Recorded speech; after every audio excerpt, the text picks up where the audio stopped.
Thank you.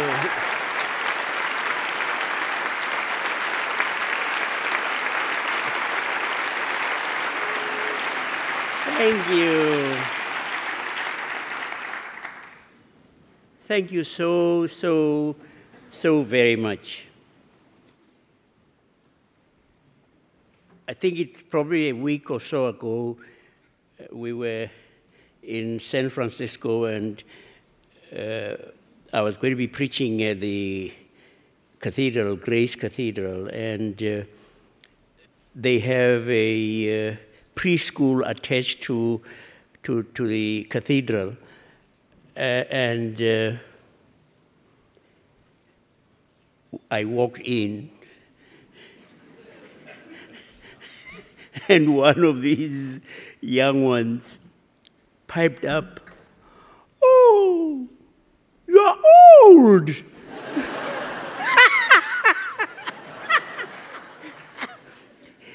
But one of the good things about being old is that you are allowed to be repetitive. You can tell the same stories, and sometimes tell it to the person who first told you the story. And so you understand, as it were, where I come from when I say I really am awed. I am awed by all of you. I'm awed by all of you wonderful recipients of the awards. I'm awed. I'm awed by the fact that you don't want to allow yourselves to be overwhelmed by the awfulnesses. Thank you, Jeff.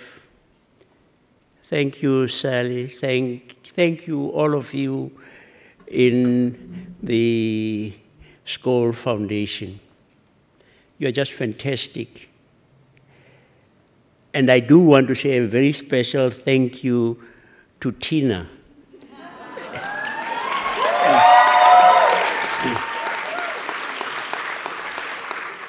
She has been my chaperone and making sure I behave properly. But thank you.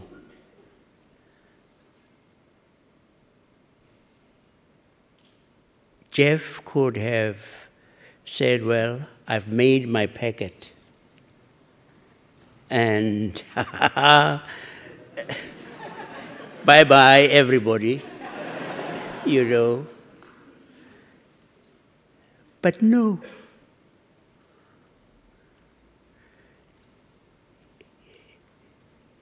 He may not be able to theologize it this way, but he is actually saying, I am a conduit. I am a conduit of the goodness, of the love, of all that belongs to God. And we in the elders are constantly almost made speechless by the generosity of all of those supporting our project. Thank you. Thank you, Sally. Thank you, all of you.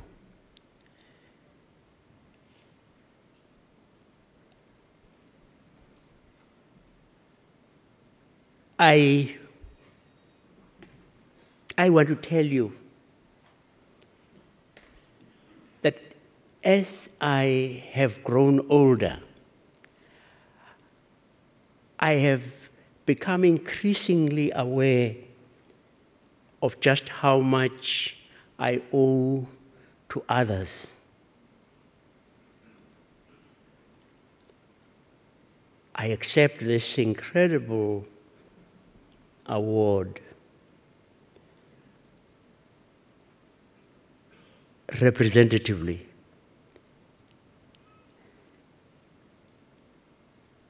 Because I stand out in the crowd only because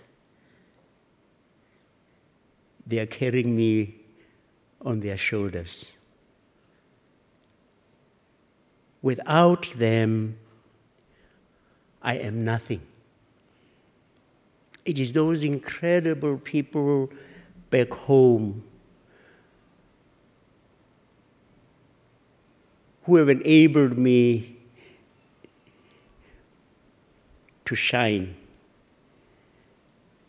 And on their behalf, I say thank you.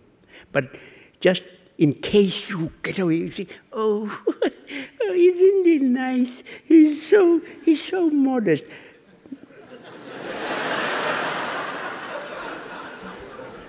Nothing of the sort. I mean,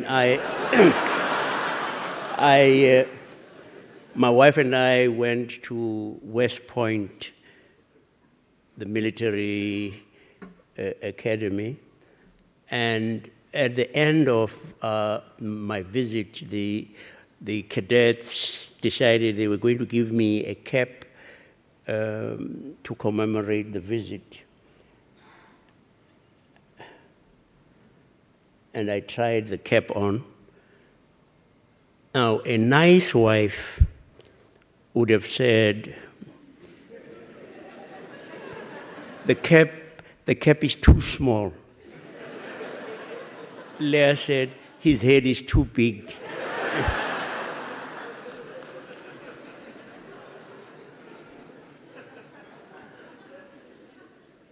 I get accolades really unfairly. People speak about the Truth and Reconciliation Commission as if it had been my creation. I did absolutely nothing. There were other people who were fantastic. I think the one thing that I am is I'm a good captain. I recognize that people are more gifted than I, and say, go for it.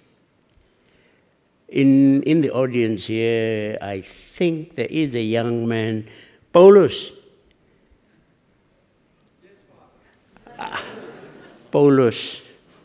Paul van Zyl was one of our team.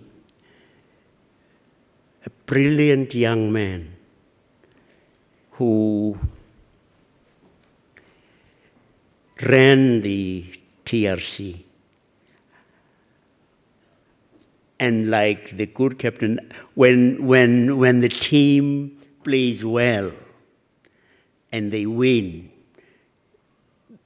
I get the kudos.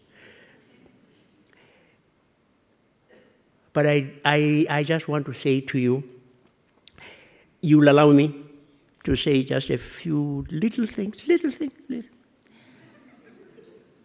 I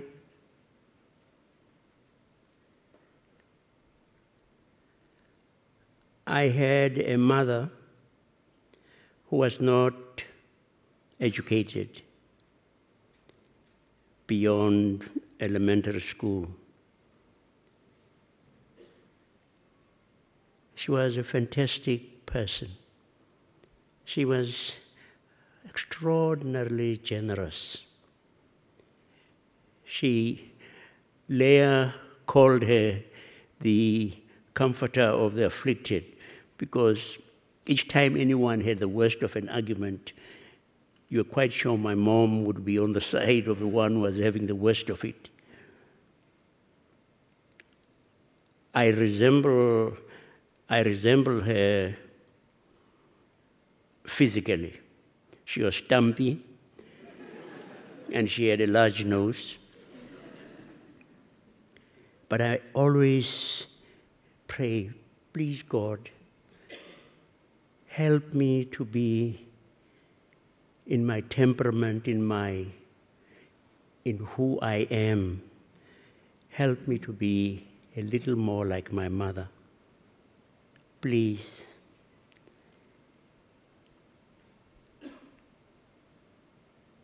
One day I was with her.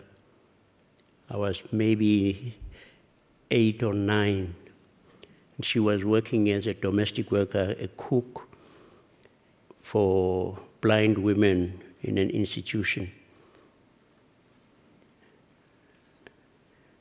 And someone swept past,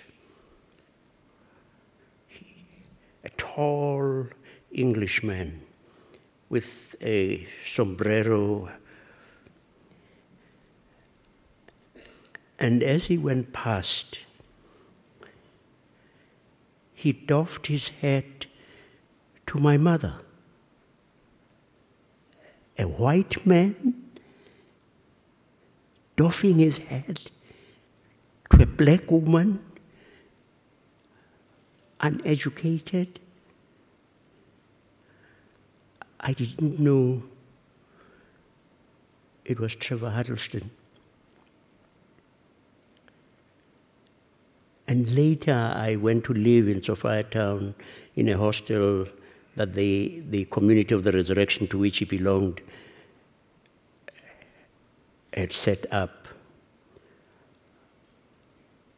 I got TB and was in hospital for 20 months. And for most of that time, once a week, Trevor Huddleston came to visit me.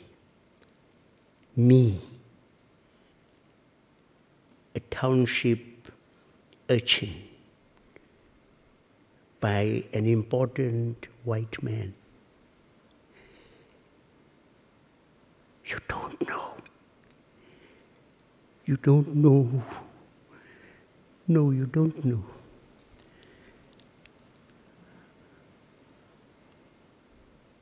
What that helped for me to become. Perhaps I would have become embittered and hated white people for what they did, for what they were doing to us. And I almost always wanted to emulate Trevor Huddleston. And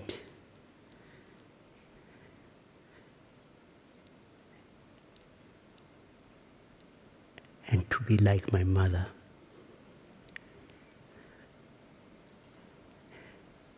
And I look around in this room, and I look around in my mind's eye in the places that you work. And I say, yes, we are made for goodness. We are made for transcendence. We are made for compassion. We're made for caring. We're made for sharing. We're made to be good. That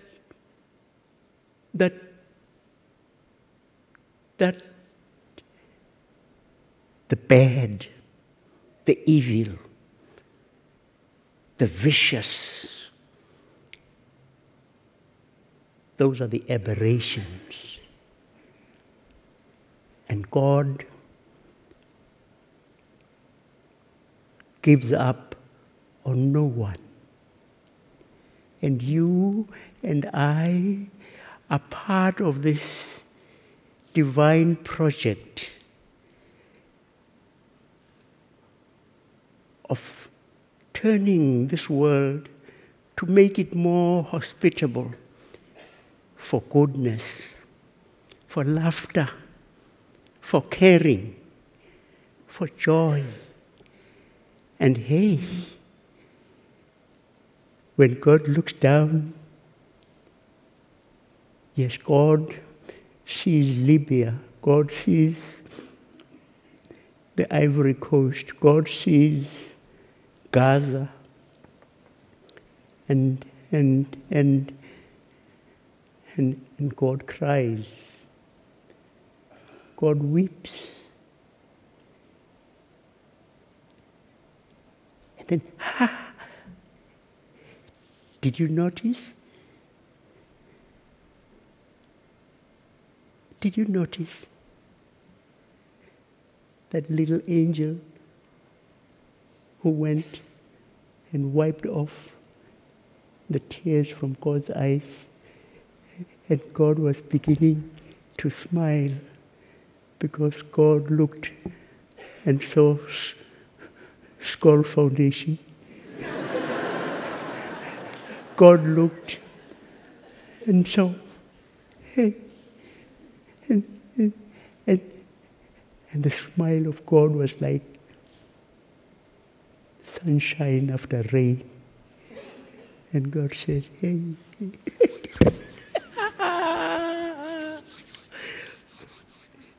they have vindicated me. They have vindicated me. Yes, yes, yes, yes, yes. Goodness and laughter and joy and caring are just going to envelope my world. And you, and you, and you, and you, and you put a smile on God's face.